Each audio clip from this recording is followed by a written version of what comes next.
আমাদের যে হচ্ছে যে আজ শুক্রবার আমরা বিজয় ৭১ হলে জুমার নামাজ পড়েছি। নামাজ পরবর্তী সময়ে সাধারণ শিক্ষার্থীদের সাথে কৌশল বিনিময় করে আপনারা দাঁড়িয়ে আছেন এখানে, জানি যে আপনারা এসেছেন।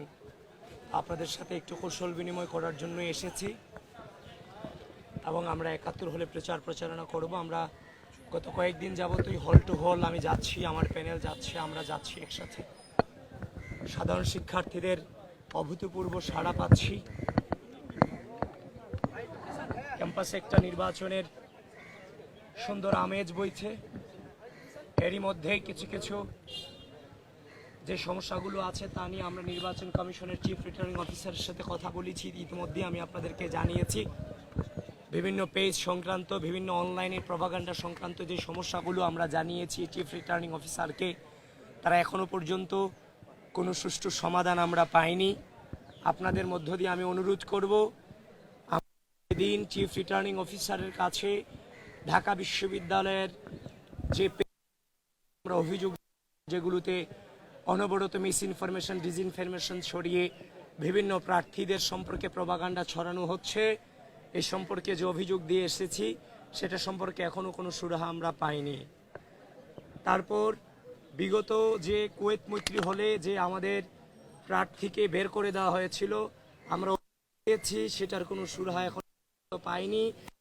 নির্বাচনে যে কর্মকর্তা আছে কুয়েত মৈত্রী হলের, তার সম্পর্কে কি ব্যবস্থা নেওয়া হয়েছে সেটা এখনো পর্যন্ত আমরা জানতে পারিনি। আমরা কোনো অভিযোগ দিতে চাই না, অভিযোগের দিকে যেতে চাই না। আমরা একটি সুন্দর, সুষ্ঠু, একটি গ্রহণযোগ্য নির্বাচন আয়োজনের পথে আমরা সম্মিলিতভাবেই হাঁটছি এবং আমরা চাই এই বাংলাদেশের দীর্ঘ সময় ধরে যে গণতন্ত্র, ভোটাধিকার লুণ্ঠিত ছিল সেটাকে ফিরিয়ে আনবার জন্য সেটার সুন্দর পদচারণা এই ঢাকা বিশ্ববিদ্যালয়ের মাটি থেকে সূচনা হবে, সেটা আমরা বারবার আশা রাখছি। এবং ঢাকা বিশ্ববিদ্যালয়ের স্টুডেন্ট এবং ঢাকা বিশ্ববিদ্যালয়ের যে প্রশাসন, নির্বাচন কমিশন, প্রত্যেককে আমরা আহ্বান করছি সুন্দর সুষ্ঠু পরিবেশ বজায় রাখবার জন্য সকলেই যেন সকলের প্রতি সহযোগিতাপূর্ণ আচরণ করে।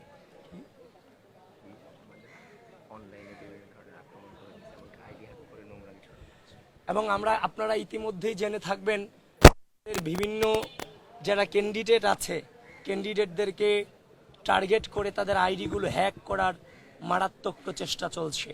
অলরেডি আমাদের আন্তর্জাতিক বিষয়ক যে সম্পাদক আমার প্যানেলের মেহেদি হাসানের আইডি হ্যাক করা হয়েছে, হ্যাক করে নানান ধরনের প্রপাগান্ডা ছড়িয়েছে এবং একই রাতে